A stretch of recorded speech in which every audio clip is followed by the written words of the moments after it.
Welcome to the Thin Blue Line Outdoors Podcast. This pig came barreling. Just ended up puking last night. It sucked. Whoa! Ah! We gut it, we wrap it in tinfoil, throw it over the fire. Alrighty, everyone. This is the Thin Blue Line Outdoors Podcast, episode 44. I had it wrong last time, so episode 44 this time, and we have the one, the only, the Redcoat, Ryan. So, Ryan, I got the flag in the back.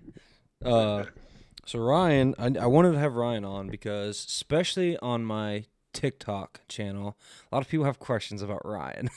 Like, first thing, I think they see the camo, they think, oh, it's just going to be American Hunter, and then they hear him speak.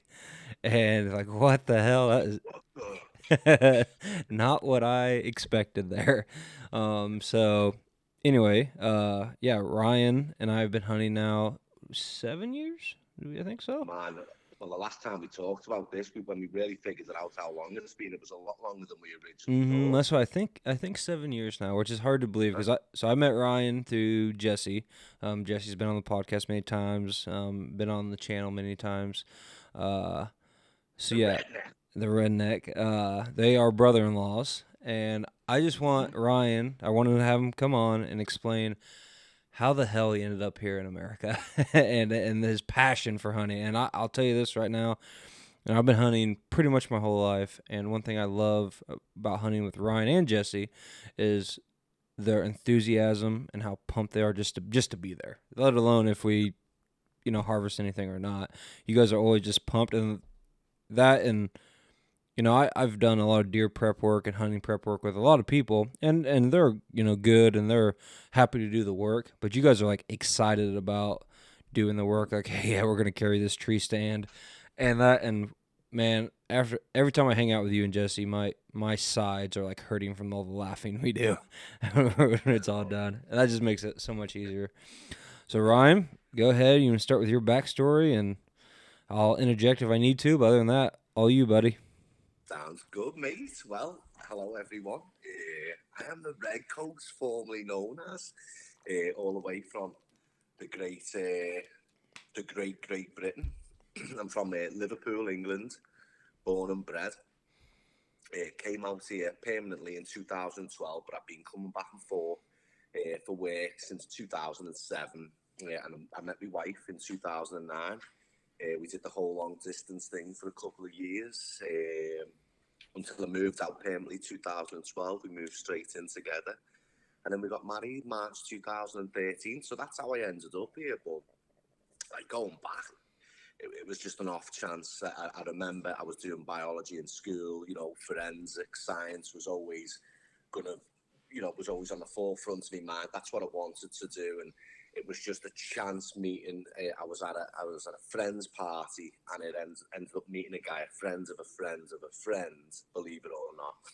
He told me he worked for Camp America. So we all, as British people, we don't really do the whole summer camp thing, but we see it and we hear it on TV. And I loved it because I'm a Boy Scout myself. So Boy Scouts and Cubs, I was right the way through. Used to go camping all the time, back home as well. So I was interested, so I looked into it, and I got the opportunity one summer to work at a summer camp up in Wisconsin, and I absolutely loved it. I loved everything about it, from the work that they did to the whole lifestyle, to living in America, lakeside, and the time off was great. We were always up to no good on our days off, and I just loved everything about it, the people and everything. So I ended up going back home, switching my degree, came out for the next 5 years until I finished my new degree. It was a social work degree. And that was sort of my passion right up until April this year. I'd worked with less fortunate kids who'd suffered abuse. I was in the mental health field for about 15 years. And then, again, my other passion, was law enforcement. And April 28th, I started with the Illinois State Police as a telecommunicator. So I'm still in training now. I love it. Absolutely love it. You're officially a part of the Thin Blue Line now. I am officially official. I'm officially official. get through this training. I'll be officially official. Yeah, love every bit of it, and that's been my journey right the way through here. But like a little bit of history about me. Outdoor fan. I've always been an outdoor fan, camping since a very young age. Started with the Cubs, went through the Scouts, but fishing was my forte. I just remember as a kid, like 12, 13 years old, with every bit of fishing gear you could imagine, rod holders, big boxes, bags of bait, you know, getting on the bus with me best friends and my brother, getting the bus to any lake, any canal, getting dropped off, picked up, taxis, whatever we could do, we were fishing, and we'd fish a lot. So that was always a passion of mine. But actually, when it first came out, and if I'm rambling on, stop me. But when it first came No, out, it's all good, man. All good. it was my wife's uncle, Uncle Butch. I think I've mentioned him once or twice. Who actually invited me out to go on a turkey hunt, and this guy, mate, as I say, he's a hunter. That old saying, "You live to hunt, you hunt to live." This is him. I don't think he eats civilian foods. I think it's all wild game.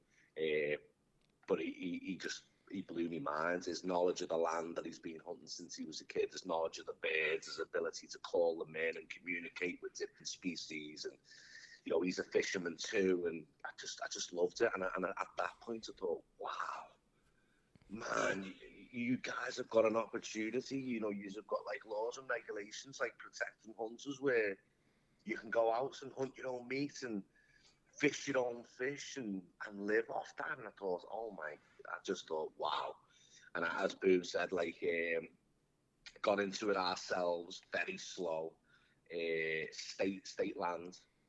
And as I say, when you're hunting state land, it's tough. Yes. You know, you're competing against a lot of other people. You know, you're getting there at 3 a.m, waiting in line to see if you even get drawn a tag, or you know, if you're lucky. I got lucky. I got lotteried into it. But you can't do as much prep. You know, there's only certain times you can put your stands up. You know, you don't really want to be buying expensive cameras and putting them out there on the off chance that they might go missing. And it's basically you show up, you hope Mother Nature sends something your way, and then you hope you get a shot off at it. But that's how we started. The next sort of progression for us was when I met you, Boom.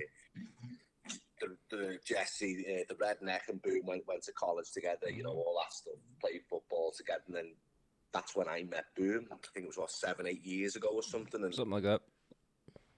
When I seen what Boom was doing, what he was working with, what he was working on, the land, and his stories, and the trophies, and everything else, it was just, wow, there's more to learn. And any time when there's something more to learn, and you see different people, you know, you start taking the best bits of everyone at that point, and Boom's like a wealth of knowledge, and maybe you can even speak on this at some point, maybe today or at a later date. Like, I'd be interested to know, like, your honest opinion with when you first hunted with us, like our knowledge, our experience, you know, because you've seen all our mistakes. Yeah. Yep. You know, you've seen all our mistakes, you've seen all our victories, and you've seen, you know, the good times, the bad times. You've seen the hard work. You were there when we first went to that farm in Aledo. You've seen what it was, and now, you know, you see where it is now and all that. You know, just be interested again to hear that. But we learn, and we've learned from you, and we've learned from other hunters as well. But that's been my journey. And one thing that I stick to, and I talk to my brother often about it, you know, I do believe like there is phases of the hunter. And I do remember, you probably remember this well, like me being on your land and like a dog with 2 dicks. Yep. You know, I want to shoot everything. You know, I want to, you know, doing too much. And I think that's part of phase 1 with the excitement, and you're really soaking everything in, but you know, you're not really thinking straight. And then, you know, you got to get through your other phases, and you know, you've got to go through your misses, and you've got to go through them hard times. You've got to get in your head in order to get out your head. And I think once all of it gets put together over several years, I think there comes a point when you're like, I've done it. And that point for me was, I want to say last November when I did shoot my biggest buck. And it wasn't just the fact that I shot my biggest buck, but as I say, you know better than me, I hunted more like, what was it, October and November last year than I'd ever hunted before. I think I was out every weekend. Yep. Almost every single weekend. I put a lot of hours. I was doing three days at a time every week. So I was very fortunate with that, but I had a lot of misses. I had a lot of stupid mistakes. I had a lot of misses. I had to get in my head, then I got out in my head. And then the work that I put in before last shotgun season was the most work I'd ever put in. And I'm talking, for the first time, I'm cutting trails, like filtered and funnel systems to the tree stand. That pays off. You know, I've done all the little jobs. We were super prepared last year more than ever. So even this year, I took everything I did last year. I put another 12-hour day on the farm yesterday. That's why I'm a little bit tired today. Yep. As you've seen from the video, I nearly lost my life twice about 2 weeks ago. And I think we put in 9 hours plus 4 or 5 hours travel time. I went back yesterday, put another 12 hours into it, and I got so much done. And I can just see like the work it takes to go, and it's not just, you can't just show up and shoot, man. You know, it takes work. So that's basically, that's my story, and I am just pumped. I can't wait for October. So correct me if I'm wrong. There's pretty much no hunting where you were at in England. Like, can you just kind of explain the hunting in England real quick, the situation? Yeah. You know, I'm not familiar with like the absolute law, but here's what I know: you can't hunt. Okay, it's frowned upon. Now you will see like fox and the hounds and all that. Again, it's frowned upon. And I'm under the impression that like if you've got land and you've got money, you can hunt. But other than that, that's where about the book stops. When we were younger, we had pellet guns, and me and my brother, we go out ratting, shooting rats. We did that. We went fishing. But at that point, that's where it stops. Yep. You know, if you get permission off landowners, farmers, you can do little bits of hunting, trapping, or whatever. But even with that, there's rules with it, and I'm just not familiar. You know, my brother would know a lot more about that. But growing up, no hunting. No hunting. So my understanding, I know one thing that makes America unique, and I think this is a separation between England and us. I could be wrong though on England's laws. You know, I've never looked them up, but like in a lot of states, or I'm sorry, in a lot of countries, if you own the land, you own the animals on that land. So if that deer is on your land during that time, you own that deer. Now, obviously, if that deer leaves your farm, then it's owned by the neighbor. Where in the United States, you don't own the wildlife. You know, it's the wildlife are considered public property. So like a whitetail deer, that's why I have to apply for a tag. Yes, I get free hunting tags, not hunting license, but I get a free tag from the state because I own the land, but I don't own the deer. I don't own the deer until I harvest it. Then it's mine. But a deer is considered public property. For example,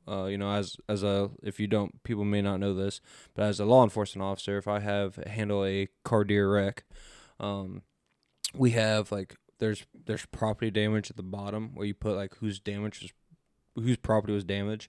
We put the state of Illinois, because a deer was killed or injured or whatever.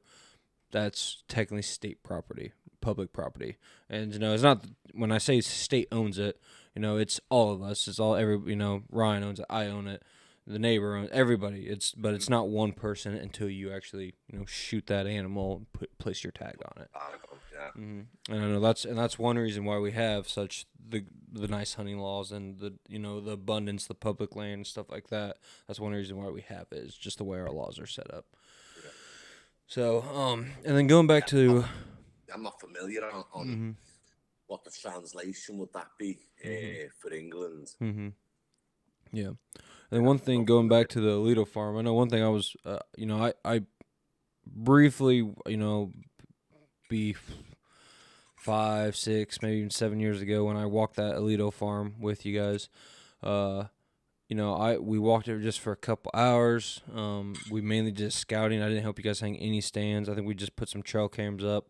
That was it. But one thing that was really cool for me is because as you said, I've seen your ups and downs, and I've seen your successes, which is awesome. But one thing that really came together is the year before that shotgun season, that you killed the big one. Jesse had a close call with some big ones, and he almost got it done. There was just some mistakes that he couldn't control when it comes to his gun and the ammunition, just bad luck, and things don't always go our way. But okay, you guys obviously put those stands in the right spot. We know that. That's good. And then finally, it all came together for you last year. And that was awesome. I know, and it's awesome because you both now have. I've seen where you guys pretty much had nothing. You hadn't harvested anything. To now, you both have. Jesse's got a buck on his wall, and you got one coming. So it'll be good. About that. Mm-hmm. Talking about that. That's got to be soon. Yeah, I would think so. Yeah, I haven't talked to my uncle yet, but my uncle is a taxidermist, Central Illinois Wildlife Studio. If you're in Central Illinois, but he did Jesse's buck, and he's doing Ryan's bucks too right now. So yeah. So that'll be good. That'll be real good. I have to take it out of my mind because, one of the funniest stories I tell people now. I remember the day I walked into your uncle's taxidermist. It was the first time I'd ever been there. Yeah. And I walked in with a big dick. I had me deer head, and I walked in with a big dick. Well, by the time I left, it was like I'd been standing outside in the freezing cold. I had a mic. Yeah. Yeah, you get humbled real quick, man, in there. Yeah. Mm-hmm. The deer that I seen there was so big. Me brainlessly said, I didn't even know deer could get this big in Illinois. I think most of the work comes from Illinois, but he does do a lot of out-of-state jobs as well. But I have never. Oh yeah. Like he gets the best of the best because he is the best of the best. Isn't he like he's a world champion or something? Yeah, he's won awards and stuff. Yeah, I always go in there during after shotgun season because it's like some giants. There was a couple years ago. I won't say who harvests this deer, but it was a local outfitter. I will say that it was a local outfitting company. And I was there. I forget if I was dropping a deer off or if I was just checking it out. And he's like, "Hey, you got some time?" I'm like, "Yeah, man, I got some time." Why? And he goes, "I got a giant coming in right now."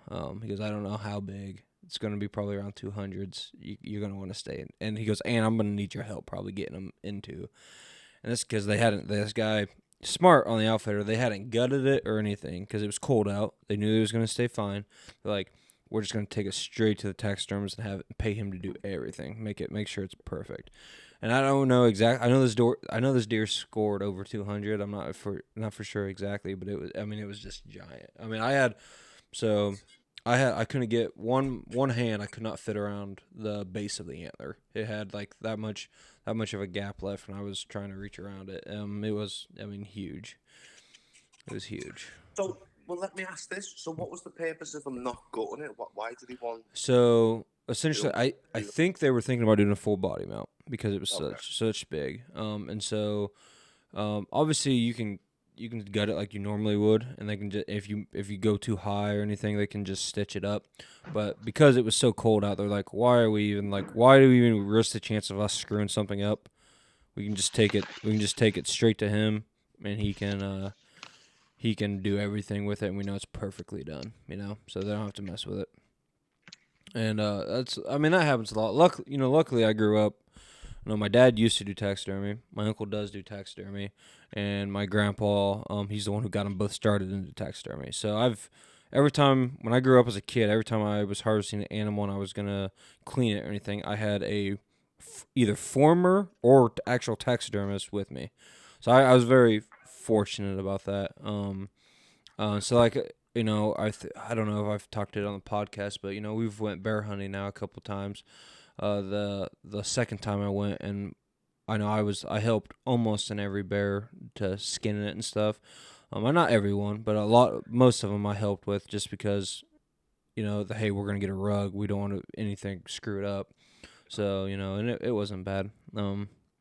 It's just I'm very fortunate. I was lucky. I was raised this way, and I had the experience. And it just it's everybody can do it. It's just you gotta have. It's good to have a teacher, so it makes it easier. Um, so yeah. So anyway, that is Ryan's background. Hopefully that answers some people's questions. If you gotta go on the Thin Blue Line Outdoors TikTok channel, and I put on there his reaction to when he harvested his big buck. And it got quite a bit of views, but the comments were cracking me up because they're like, we were not expecting this voice to come out of his mouth, and it's great. And that's you don't put on you don't fake it. That's what I like. Like you wear your emotions on your sleeve, and that's why I love your reaction videos when you shoot an animal. It cracks me up. I was gonna mention something about it because if you do go check that video out, it is funny. It's amusing. Even I look back at it now, and watch it, and I was like, why was my face like that, or how did my mouth get like that? And I question it myself because I'm like, whoa. But the more I think about it, and I remember the day, like it was yesterday. It's amazing, and I think the one thing that just keeps coming back, like when I shot that and seen that the deal had expired, the emotion, just it was everything came back, like everything, all the misses, all the work, all the dragging the stands out by hand, everything just came back, and it was just like boom, and I was like, do a laugh, do a cry, do a scream, do a shout. Yep. I had my brother hunting, so I knew I couldn't scream. I was just like, lads, get down here now. I wanted them to be there. I stayed in that stand, and I even called my mum and dad straight away. I stayed in that stand until my brother came down, and it's about a 15-minute slow walk. That kid was there in about 3 minutes. I swear to God, I was like, there's no way this is him. I was looking at it, and it was. I just couldn't believe it. That's funny. That's funny. And so I waited, and then we done the whole thing together, because there's another video that you put out last year when I shot my first bow deer. I actually called him because my brand new nephew had just been born. He just had his first son. So when I was tracking the blood trail, I FaceTimed him, and my little 1-month-old, nephew was on the other end of the phone with it as well. So that was really cool. So the fact that I got to do it with Arash being there, and it was my biggest deer, was just amazing. Yeah. It was just so good. Yep. Yeah. It was. I like going back and watching that. It's a good one. But so anyway, we've all done some deer prep work this year. I've been out. Man, I've been out probably around 7 times on either different properties doing stuff, and you guys have seen most of it. Not all of it, but you guys have seen most of it. Obviously, I went to the Alito farm with Jesse and Ryan. Ryan already mentioned that he went there yesterday, put in about 12 hours of work. Ryan, if you want to kind of explain what you did there, why you did it, and again, it all part of the evolution and the new. Everything's been done by foot, but this year, me and my brother, we got an ATV. How we haven't threw in for one of them before now is beyond me. So I took that to the farm for the first time. I got me a new truck. Always wanted a new truck. Got me a new truck. That got to the farm first, and just everything's just getting easier and easier. So as I say, you've got to go through all the hard times to figure out what's the best way, what's the most comfortable way, what's the easiest, fastest way to get things done. I got there yesterday, checked in with the farmer, had a good conversation with him for about an hour and 45 minutes, which put me a little bit behind schedule, but I always enjoy catching up with him, seeing how he's doing and what he's been up to, picking his brain about certain things as well. So I always enjoy talking to different people. And then I got out there. My first job went to the pipe stand. I don't know whether you got the photos yesterday, but got some photos, got some video footage, fixed the seat on that, extended the foot stand, weed whacking. I got some more. As you're walking in, I wanted to chop down branches, and everything I'm doing, I'm thinking, what's going to make us quieter? What's going to make us get in there faster? What's going to make us get in there less detectable? You know, these are all the things, like even to the point of fell branches on the floor, I'm picking them up, I'm moving them out the way. If I would have had a brush, I would have been brushing the path going in and made paths. So I've done that. Went up to the new stand that we put up yesterday. Clears everything. Weeds whacked up there for about 25 minutes. Oh, those weeds get quite a bit taller. Oh yeah. Do they? I was wondering about something that. else I noticed on me brother's tree stand where I shot my deer out of. I felt that everything grew back bigger, harder, and stronger than last year because I've done the same last year. I made trails right from the very bottom, leading right up to the tree stand. And as I say, you'll hear on the video from last year, we've never seen so many deer, had so many encounters. We literally were watching deer 100 yards away coming, using the path and walking right past the tree stand. So the reason behind that, I believe, and everything I've looked into and stuff, the property they're hunting, they used to have cattle in it. So the cattle kind of keep it trimmed down, and then they took the cattle out for deer season most of the time, not all the time, but and then the deer would move through. Well, now it's been a few years without cows. Do you know exactly, if you had to guess, 2 or 3? Yeah. So they had that disturbance, and if you listen to anything about habitat management, disturbance of whatever the kind of disturbance is really helps bring the growth back, and the deer like that type of growth. So now that it's been 2 to 3 years, that growth is really coming out strong, and there's covering. I also think you guys have a lot of interactions on this. It's only 8 acres, right, or something like that. Yeah, I think the back portion, he was telling me yesterday, it's 5 acres at the back. And then he's got 8 as well. So it's a total of 13. But I think the parcel that we're really putting a lot of work into is about 5 acres. Gotcha. So 5 acres, which isn't a lot, but they're killing deer on it. And I really think part of it is because they can only get up there and hunt it so often. So they know the neighbors hunt because they've heard them shoot and stuff. So that means all those deer are just getting pressured there. And then these jackasses go in and shoot them during season. And they're like, what the hell? It's also, from what I've noticed, the land sort of on either side sort of comes down. You're in like a valley. Yep. Yeah. There's a river, so there's water access. Well, when I say river, a creek. Yeah. There's water access. This year, on this side, we've got beans. On this side, we've got corn. Behind us, behind the woods, corn. So there's a lot of good feed, and it's definitely, I think, the deer funnel. Oh yeah.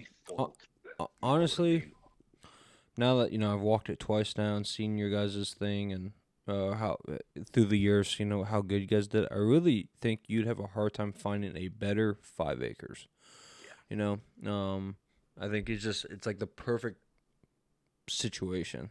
That if you could say, hey, you only have 5 acres to hunt, draw it up, and that'd be hard to beat that. Yeah.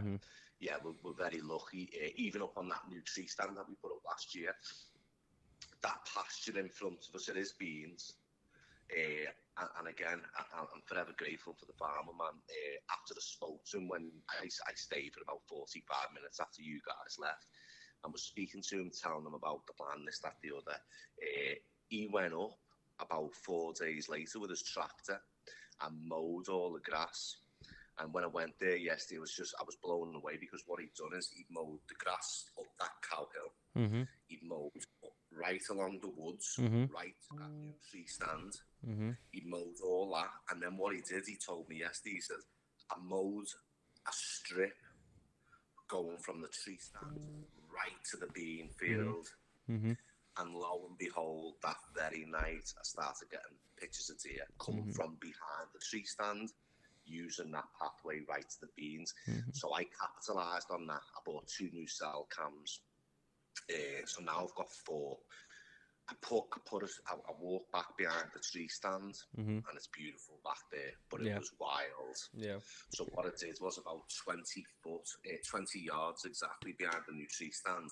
I put a camera on a tree and I cleared a nice big open space. Yeah. Then what I did was I created a trail going to the right, Mhm. which bends round and comes out right at the foot of the tree stand. Mhm.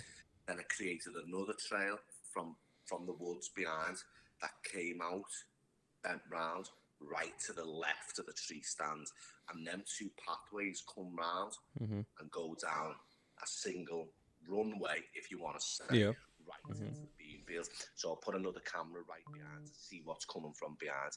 And the way I've set this camera up, I like to set my cameras up where I can see my tree stand. Yeah. So 3 out of the 4 cameras that I've got in the picture, I can see the tree stand. So this one's behind it, so I can see the ladder. The one in front is facing out towards the bean field. Gotcha. I drilled 2 hangers, so the new tree stands got 2 hangers. I drilled 2 backup holes in case we want to move them higher. I went down to my original tree stand, the first tree stand that we put up, dressed it all, and again created a pathway leading right to it from behind it. Cleared it all out, less noise, less messing about, more quiet, get up there. Then I went to the tree stand, our Ash's tree stand, where I shot my deer last year. And again, as I said, it's unbelievable. Once Mother Nature takes over, man, she's a beast. Yep. She's a Yep.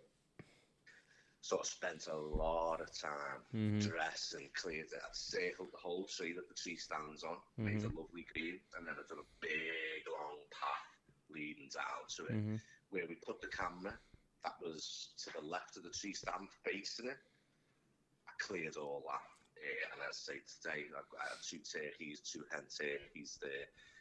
What else did I do? I put 2 regular cameras up yesterday, not cell cameras, but I put an extra 2. And what I did was I'm focusing on the stands that I'm going to be using the most. Yep. So it's the new one, and it's the one that I shot my deer out last year. I'm really loading them up. Yeah, to go off of what Ryan just said. So here's the crazy thing. Like I said, they only got like 5 to 8 acres to hunt. They weren't even hunting a part of it. Like it was like that part of it was like being untouched, and that's what we. So now we put a stand there, a buddy stand. Very nice buddy stand actually. I actually was making a comment when we hung it up. It's almost too nice because that'd be the napping spot. So it's comfy. But yeah, it's gonna be. I really like that spot there. I like how you have you got the tall weeds, but then you got the beans. I really think like it's gonna be hard not to see a deer there every night. You might not get a shot; they might not be within bow range, but I think you're gonna see deer almost every time. And I really like that. If you want to decoy, I really think that's during the rut, like pre-rut. Late October, early November. I really think a decoy might be a good option there. Yeah, I've got deer on that camera, does and bucks since he mowed that grass. It's only been up 2 weeks. Yeah. And it's almost every other day, and the camera is 10 yards away to the left of the tree stand. Yeah. Yep. So they're getting there, and that's what I'm thinking. I think they're coming from the back because I counted 6 game trails that all were behind the tree stand that led out into that bean field. Yep. And as Booms just said, it was untouched. And we call that parcel on the land, we call it the uncharted forest.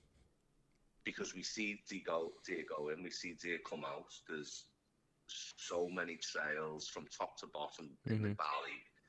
So we know it's hot, and we know it's sort of like a funneling system, but we've never hunted it. Like we put a pipe stand up there, but it was, it's too small. It's very difficult to get in. It was right on top of the trail. We've done more work with the pipe stand, so I'm excited about the pipe stand. So I think this year is going to be our Ash's tree stand because we've had 2-3 deer every year from that tree stand since it's went up. But I think this year, we're going to try and focus a lot on the uncharted forest over that side and see what we get. Gotcha. Any other work you did out there yesterday? Did you try to plant anything? Yeah, that's right. So again, set you up. Thanks, mate. I want to get better. And just a little caveat, but before all the proper hunters jump on, when I say plant stuff, I had a ton of Home Depot seeds that didn't get planted in my vegetable garden. Some of them were actually old. My wife bought like a bundle of seeds. They were 2 years old, so again, they might not even germinate anyway.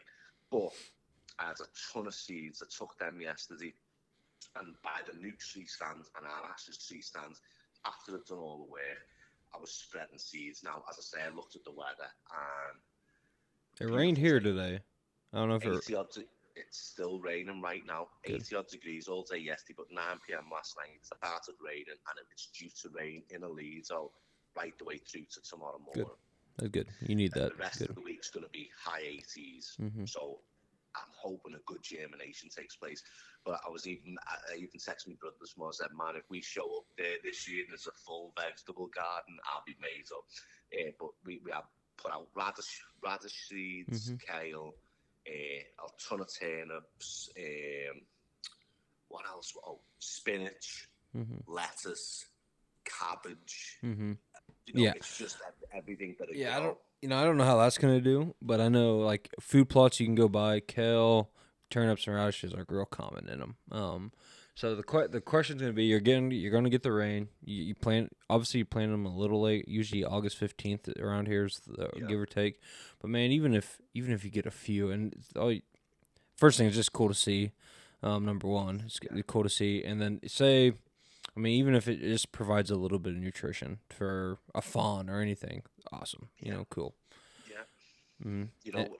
If the seeds do take, and whether or not they eat it when we're hunting, or they eat it if it does so happen, if they eat it at Christmas time, then at least I've done something rather than have the seeds go to waste. But that being said, we've got the quad now. I'm already speaking to my brother. I'm already talking. It's got a hitch on it. Buy a second-hand, soil turner. I really want to give it a good go. We just needed certain other bits of equipment before we could start food plotting. Yep. And I actually was inspired because I was watching your video, and I know I was texting you through the week. We're getting some ideas from you, but I was inspired with that. So next year, again, as I keep saying, you've got to get better. You've got to get better every time. Take your experience, use it, learn it, move forward. So next year, now that we're fully set up with the tree stands, right, we've got all our cell cameras. We've now got the 4x4. There's not much we need to do. There'll always be prep work. Oh, yeah. I could have went back out today and done another 12 hours there. I could have. So there'll always be like the weed whacking and the trail systems. But next year, I really want to have a go. And I was looking at you. I've already got a spreader. But I think next year I'm going to buy like a big bag of clover, turnips. I've been doing a lot of research on them. And turnips are great. I plant them myself. They grow really well. Yep. The winter hardy. The deer love them, and they usually do really well. Yep. So I want to get turnips and clover and really give a good go. And I don't know. I pointed out a couple spots to you guys when I was out there. I'm like, dude, this would be a good spot for clover here. And clover's just the easiest to grow. It's easy. You don't need to you don't need to cover it back up if you know you got a rain coming. I've had a clover plot now for 3 or 4 years. It's coming up hard. I just mow it every now and then, and it's fine. It's pretty easy to do. So yeah, I definitely think next year. And you got the quad. That's the big thing. You always make. I have the disc here. You could always make a pit stop here. Grab the disc if you wanted. And that goes on the back of the quad, does it? Yep, right on the hitch. Yep, right on the hitch. So that's easy enough. So it gets used about once a year. That's about it. Isn't that one of the beauties about hunting? This is what I love. This is another thing I love about it, right? Our hunting season goes from October to January, but we hit it hard. Me personally do 2 to 3 weeks of hard hitting, right? The day we set down deer camp, we've already got a list of needs. Yep. And even before our ash flies home, he leaves a list. This is our goals, and this is what we want for next year. A quad was on the list. We had a little brown envelope in the safe anytime when we had $50 here, $20, $100, 30 gifts to each other. We usually give each other $100 straight in the envelope. Christmas, we usually give each other $100. straight in the envelope. Mm-hmm. So we made it a mission. We got help from my mum and dad. We got the quad. And even now I'm thinking, all that prep work in the last 9 months that we've been talking, planning, prepping, I'm already thinking about next year. Oh, yeah. It never stops. My goals for next year. Yep. And that's the beauty of it, mate. Mm-hmm. It never stops Mm-hmm. with the one goal to get better and to keep them deer thriving and keep them located on the land. Mm-hmm. Never It's stops. just great. Just love it. Mm-hmm. Just absolutely love it. And now we've got the tools, mate. And I even took the ground blinds down the farm yesterday. You know, so the blinds, they're prepped. It's all about prepping and being ready. Yep. So, speaking of, that's a good way to move on to the next segment here. Ryan and I have plans for opening weekend. And we've ironed out, I think, most of them, but you hear us iron out probably some right now. But boom! I was going to text you on the way home yesterday, and I was literally going to say, have you figured out what you're doing for opening? So because we talked about coming to ours, and then Bill was like, yeah, I'm going to hunt with you.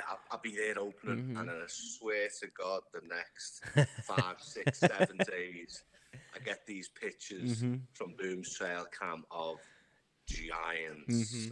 So I'm like, man, I wouldn't blame you if you know. So, as of right now, I plan on going to Alito and hunting with you because they're not consistent. Okay. I'm getting so some of the bucks moved on. So, I know in mid-September it seems like there's a shift here in Illinois of the deer movement, at least buck-wise, and I think I did see that shift because there for a while, Ryan can attest, I was getting the same bucks every day in front of the camera. I mean, same exact bucks. And they were almost every morning coming by. Some shooter bucks. One in particular is actually a buck I had history with 3 years ago that I should have killed then, and I hit him high. So that buck is still around. He's got to be 7 years old. He's old. It may be even older. He was either 3.5 when I shot him. I thought he was 4.5 that year. So he's either 6 or he's either 7. If just depends. So he's still around. He's not a giant. Like when I say giant, he's not like he's. He probably only scored 130, 140. He was bigger last year. Actually, this year he started going downhill. I had pictures of him last year. That's a giant for most, pal. Yeah. It is. But like I have a bigger deer on camera than him. I have one that's probably 150-ish, if I had to guess. If you told me, hey, you can only shoot one, you want the 150 or the 130? I'm probably going to pick the 130 just because I have all the history with him. And he's just a unique, I think he's 8-pointer. He was an 8-pointer 3 years ago. Last year he was either 10 or 12 because he had kickers. This year he started to go down, so I don't know. He's right around that age. Like, do they go down, do they? I didn't know that. Do they go down? Yeah, they go down after eventually. Yep. Which they usually, to my understanding, they usually like prime like 5. Like that's usually like the biggest they're gonna get. Which for this buck, if last year was 5, that would make sense because he was the biggest I've ever seen him last year. On camera, I didn't see him at all with my eyes last year, but. Do you think that's got to do with like evolution and the energy it requires to maintain a big rock, and then as they get older, they need that energy to survive more? Yep, 100%. Yeah, they're it used to be QDMA. I don't remember exactly what they switched to. They got a new name now. But Quality Deer Management Association was what it was called. Like I said, they switched their names now. I don't remember what it is. But they actually used to have a chart from year 1 of a buck's life to all the way to like year 10, and you can just see the degradation, the progression and the degradation of the antlers. So it's cool. Kind of cool to see that. But anyway, yeah. So at first they were completely consistent, like every day in front of and in daylight in front of this. It'd be like a 30-yard shot. And I'm like, man, if they're doing this, I can't go home. I got to sit that stand, especially because I have opener off. We understand. Yeah.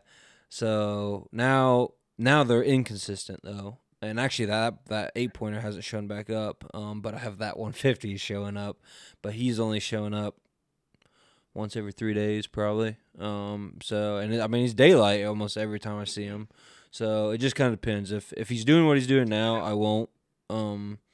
I won't hunt it because I know right then they're gonna do a switch, so I'd rather go to Toledo. But if they start like here in mid-September, if they do a switch where they're showing up every day, every other day, then I'll stay here. But as of right now, I'm planning on going to Toledo, which so October 1st is a Saturday. Yeah.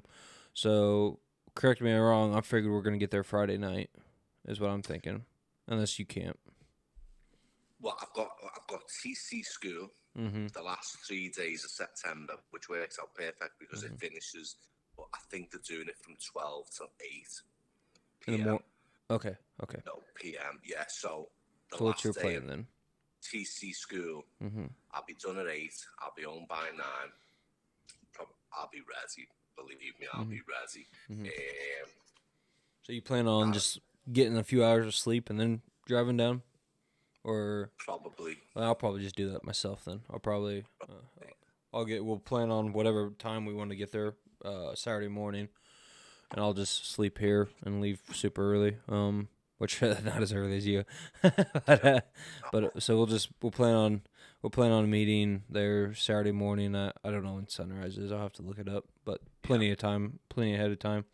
Yeah. And then I know my plan is obviously if a big buck comes by, I'll shoot it. But I know I'll be tickled to death with a doe or a turkey. You keep getting those turkey pics, so Yeah. I was and we can game plan more. Like I think we'll hit either one of the stands. I might go up top, just because it might be easier for me to get there, and I can drop you off. That'd be fun. At our Ashes stand first, and that's the one that shows you that's got birds there. That's where that big buck was. He's either 8 or 10. He was right. That's where I shot my one from. We kill from it every year.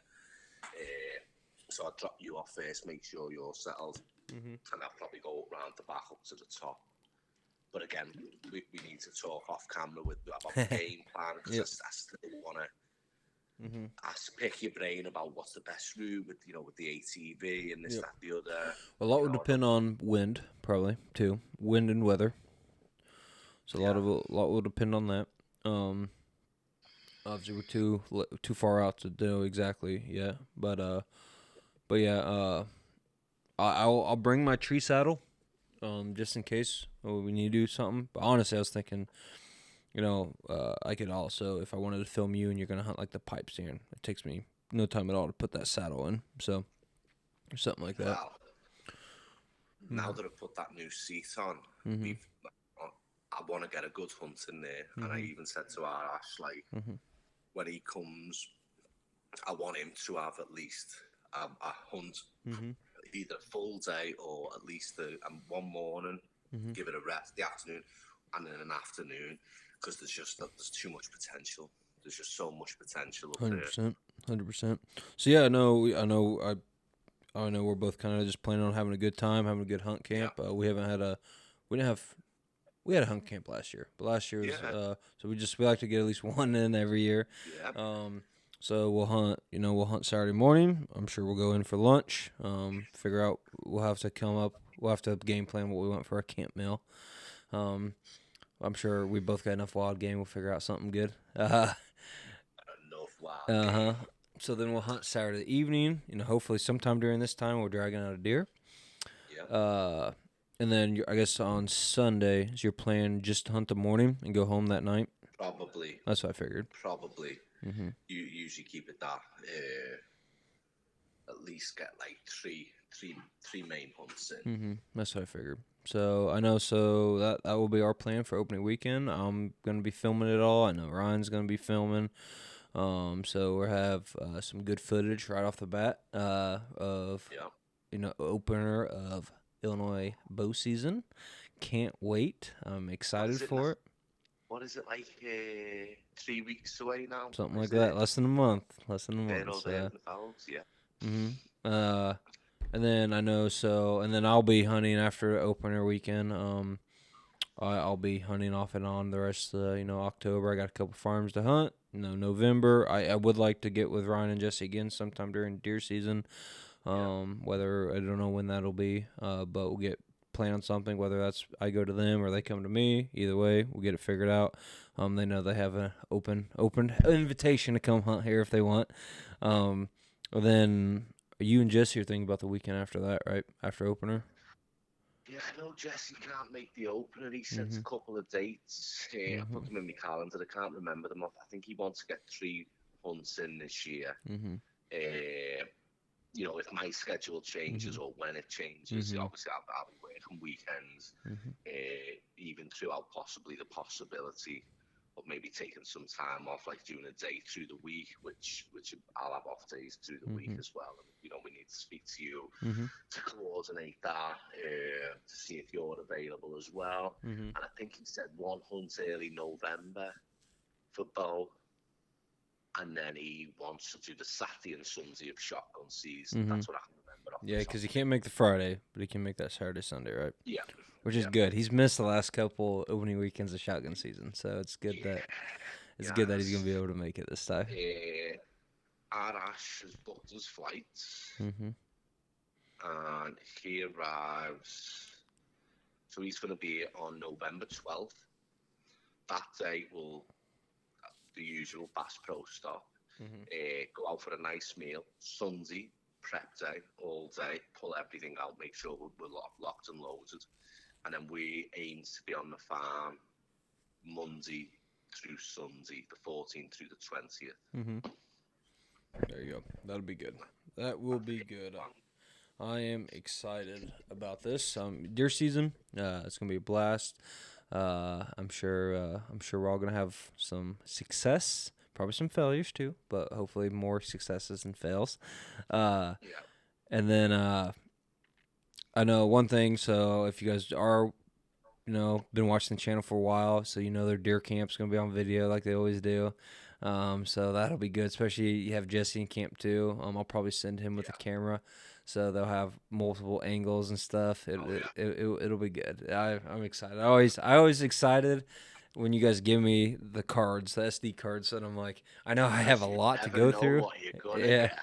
yeah, I have a lot, and you guys think of some shots that I don't think about sometimes, which is nice. So I mean, honestly, you guys get a lot of even like um during the hog camp. You guys both got a lot of behind the scenes stuff that I wasn't like didn't even think about recording, and that footage came in handy when I was putting the story together. So it's always good to have another person or a couple people behind me, kind of videotaping stuff I'm not thinking about. Yeah. So well, I enjoy filming. Mm-hmm. I know I've always enjoyed movies, but I enjoy filming, and I Mm-hmm. do try and think of the angles Mm-hmm. or the perspective Mm-hmm. or where it'll be good to play in. Yeah, I enjoy it, and again, that's another part of it that you introduced, that you gave us that sort of gift and this platform to be able to use them skills that we've got, because I'm enjoying that. And again, I want to get better every year, even with the filming as well. So hopefully, like, the footage continues to get better. I mean, you've been doing a wicked job with the editing and putting the stories Appreciate it. together. That's what I enjoy the most, is seeing what you make of it. I can have hours and hours of footage, but you just have an ability to cut it down and tell a story. It's brilliant. Well, one thing I like about doing this filming thing and doing the podcast and social media and stuff, it is a lot of work, but even if this doesn't take off, and I've said this before on this platform, even if it doesn't ever take off, which I would love to make this my full-time career, but if it just gives us where we can go back and watch these stories, because I love hunting stories. I absolutely love them. I love listening to them. I love telling them. And my dad, and I like to have him come on the podcast one day, but he's got so many hunting stories. My grandpa does, my uncle does, and I love listening to them. And they got, even like, my dad's got pictures of when he went to Alaska moose hunting and stuff like that, and that's awesome. I love pictures and I love telling the stories. But what if they had a video camera and he could go, instead of, hey son, let me tell you this story. I went to Alaska. It's like, hey, let's sit down, get a drink, pop in a DVD or something like that, or USB, whatever. Now watch it, and that's what I like about this, because that'd be one thing where my daughter's not getting interested in hunting. Obviously she's too young to actually pull the trigger, but I'm taking her this year just so she can experience it. Years from now, let's say something terrible happens to me. Years later, she can at least go, to her kids, hey, let's watch Grandpa hunt, whatever, anything like that, and that'd be cool to keep it. And then that now, not only they got me, you know, so obviously Ryan's got family still in England, but now they can kind of live vicariously through him. And I know like your mom and dad can watch it. I know Ash watches it. She leaves me comments and stuff every now and then. So so that's good. I'm Andy happy. too. Yeah, I'm happy. I He can. really My do. friends too can, live that Yeah. experience and stuff like that. So. And I know they watched them and they really appreciated me. That made a comment this week. I was speaking to them on FaceTime. He said, "So I seen you nearly died, didn't you?" Man, Twice. I was cracking up during that, man. I mean, you went pale white, like as white as your can right now. Oh my god! I was fighting the urge to pass out. Mm-hmm. It was like a mixture of tired, didn't have anything to eat, roasting hot, and man. But I tell you, now that he cut that grass, like the difference is just. But I was on a quad, yes, indeed. Yeah. But I kept thinking, man, if the grass was cut, would it have been different? I don't know. Probably not. Yeah. Well, Ryan, if you want to stay on off this, we already did pretty much an hour, bro. Jeez. Yeah, I know it went by quick. So if you want to stay on, we'll talk a little bit after that. But guys, this was, I believe, like I said, the Blue Line Outdoors podcast 44 with the Redcoat Ryan. So again, I know I had been slacking throughout summer, but this is the third podcast, 3 in a week now. We're gonna keep going. I have, I'm still lining up podcasts after Ryan. Jesse's gonna be coming in October after his first hunt. I'm sure Ryan and I are gonna record at least one, if not two, of that weekend. Yeah, that weekend of opening day. I've already spoke to my brother. We got some hunting plans with that. I'm sure we'll record some podcasts. It's just we have a lot of good things coming. Got good people involved, and we're gonna keep growing. We're gonna keep having fun. And if you guys want to, watch the journey, see this brand grow, we appreciate it. Either way, stay safe out there, guys. Like, subscribe, follow. Have a good one.